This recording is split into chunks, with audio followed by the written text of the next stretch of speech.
Bonjour et bienvenue sur les plateaux des CMSD 2013. Avec moi, Élie Auvray, bonjour. Bonjour. Qui est donc PDG de Jaya. Alors, Élie, est-ce que vous pouvez nous parler un petit peu de Jaya, de ce CMS? Alors, Jaya est un histoire, CMS open source du monde Java. On a une caractéristique forte, c'est le fait de pouvoir livrer des projets où l'intégration entre le contenu et les applications métiers sont extrêmement rapprochées et doivent être gérées de façon efficace entre les départements techniques qui sont souvent en charge des applicatifs et les équipes marketing qui sont en charge de la gestion de contenu et qui ont aujourd'hui besoin de plus en plus d'interagir sur l'application pour pousser l'information vers leur audience. Avec des problématiques effectivement de réactivité, de délai, etc. Comment dans Jaya justement vous résolvez un petit peu cette équation de je dirais des modules qu'il faut développer et puis de cette interface qu'il faut construire très rapidement pour les besoins du marketing? Alors effectivement, c'est la problématique majeure. On pense en fait que on n'est pas sur une logique de suite, mais une logique d'intégration. Et qu'aujourd'hui, les équipes techniques et les équipes métiers, les équipes métiers et les équipes marketing, elles doivent travailler ensemble. Le problème, c'est qu'elles n'ont pas les mêmes objectifs. Dans un cas, quand c'est de l'applicatif, parce qu'il y a des enjeux économiques, parce que c'est des applications sensibles, comme dans le monde bancaire ou dans le monde de l'assurance, eh bien, les équipes métiers ont des logiques de stabilité, de solidité, et donc des cycles de vie beaucoup plus longs. Inversement, les équipes marketing, eh bien, c'est l'inverse. C'est-à-dire qu'elles ont besoin de pousser du contenu le plus vite possible avec une forte réactivité, une forte modification. Et la question qui se pose, c'est comment je peux moi travailler sans être obligé de déléguer mon travail à quelqu'un d'autre pour des raisons techniques. De façon assez classique, je ne connais pas un langage de programmation et pourtant je suis responsable du contenu, donc c'est un informaticien qui va le faire à ma place. Ça a été une problématique pendant longtemps, ça ne l'est plus, mais dans les projets qui sont aujourd'hui les projets mis en ligne, c'est une vraie problématique, je suis obligé de déléguer, ou alors pire, comment travailler sans casser le travail des personnes qui ont travaillé avant moi dans le cycle de vie d'un projet. Il y a des questions de taille d'équipe aussi, j'imagine, qui rentrent en... Il y a effectivement des questions de taille d'équipe, et donc du coup, il y a une importance en fait, pour garder cette vélocité et en même temps cette sécurité dans le déploiement. On a développé un outil qui s'appelle le Studio, qui permet en fait à chaque personne qui agit dans le cycle de vie d'un projet, quel qu'il soit, un site web, intranet ou applicatif web, que ce soit sur du mobile ou sur un navigateur standard, eh bien, de permettre à chacun de travailler sans casser ou sans déléguer vers quelqu'un d'autre. Il y a une méthodologie aussi qui va avec l'outil ou Alors on a essayé, alors ça c'est beaucoup de travail avec nos partenaires pour comprendre comment le cycle de vie des projets.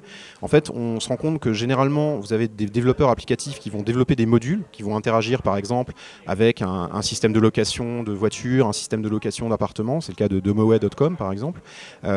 Donc les développeurs vont coder leurs modules, les designers, les intégrateurs doivent faire l'agrégation de ces modules au sein de templates et ils doivent le faire sans être obligés d'apporter un surcroît de travail au développeur et sans casser ce qu'il a fait. Et puis une fois que ces templates-là, ce rendu, ce qu'on appelle l'expérience utilisateur a été faite, eh bien, fournir aux auteurs, à ceux qui vont réellement gérer le site et le résultat final, eh bien, fournir des outils qui vont leur permettre de produire de l'information, de créer du contenu, de définir exactement la manière dont ils veulent présenter l'information sur le site, sans casser le travail à la fois de l'intégrateur dans la première chaîne et du développeur. Donc les développeurs peuvent complètement garder leur manière de travailler, leurs outils de développement. Le designer va pouvoir également faire de même et il va avoir un outil additionnel qui est le Studio pour justement créer cette expérience utilisateur en drag and drop visuellement dans son navigateur. Et c'est un vrai outil différenciateur. Aujourd'hui, on est les seuls à proposer un tel outil et qui accélère énormément la livraison, alors que ce soit du projet final mais également de POC, et ce qui permet d'avoir beaucoup d'interactions avec les clients finaux, que sont les départements en charge de gérer le résultat final. Et du coup, il y a beaucoup plus de vélocité. Et en même temps, on a des outils qui permettent de sécuriser tout le déploiement des modules, les mises à jour, afin de réconcilier les deux départements, IT. D'accord, c'est un peu, on retrouve on dirait une forme de démarche DevOps, enfin pour la partie infrastructure, on essaie de mêler les équipes de développement avec ceux qui font l'exploitation. Là, c'est un peu le parallèle côté CMS, ceux qui font le contenu et ceux qui font le code. Exactement, c'est une très bonne analogie. En fait, aujourd'hui, il y a besoin de DevOps à la fois sur le développement métier, mais il y a aussi besoin de DevOps quelque part aussi sur la production de contenu et l'agrégation finale, les interactions avec les visiteurs du site. Et c'est effectivement un des points importants. Aujourd'hui, Jaya, c'est un produit qui est basé sur du Java, donc plutôt orienté grand compte. Alors c'est plutôt effectivement orienté grand compte, notamment parce que les problématiques d'interaction avec des applications métiers, on les retrouve énormément sur des extraits de clients, justement, de banques, d'assurances. Mais c'est également qui aussi utilisent beaucoup Java. et qui sont effectivement des bons clients Java. Après, vous avez aussi des projets comme Ben & Jerry's qui ont des besoins. Alors, un site, Ben & Jerry's, c'est un site avec du Flash. On est loin du monde bancaire, il y a des tâches qui volent, voilà. Mais c'est un projet qui, en lui-même, a besoin d'avoir une infrastructure capable de supporter un déploiement de 80 projets en un an, intégrant mobile, version mobile et version standard. Et pour ça, il faut un outil qui soit capable à la fois de permettre au marketing de produire cette information en relation avec les agences web qui vont produire justement les éléments multimédia, les éléments d'interaction, et puis en même temps avoir un outil pour l'IT, pour des équipes techniques capables de supporter un tel déploiement, parce que 80 sites, voilà, en un an, ça demande pas mal de sécurité. Justement. Effectivement. Les perspectives d'évolution autour de Jaya dans les mois, années à venir?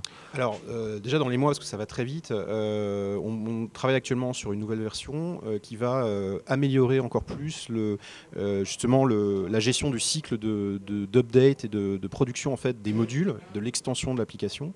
On prépare ça, donc c'est toujours orienté vers les intégrateurs, vers notamment nos partenaires comme Smile, toujours pour leur faciliter la tâche, pour aller de plus en plus vite dans la livraison des produits, dans l'extension de ce que l'on fournit.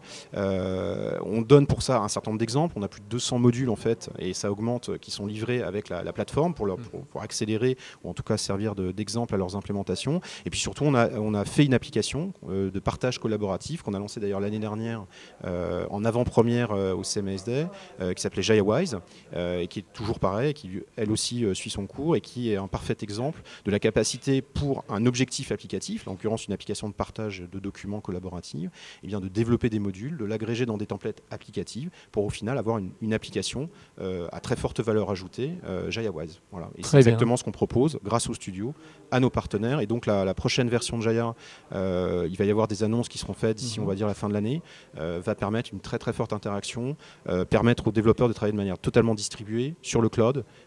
Et donc tout ça va être annoncé de façon totalement ouverte au fur et à mesure, avec des mises à disposition de versions bêta pour permettre de découvrir ces nouveautés. Ok, voilà. Une adresse web, un site web où on peut retrouver toutes les informations? Bien sûr, donc c'est jaya.com, jahia.com. Très bien, merci beaucoup Elie, bon CMSD, à bientôt, au revoir. À bientôt.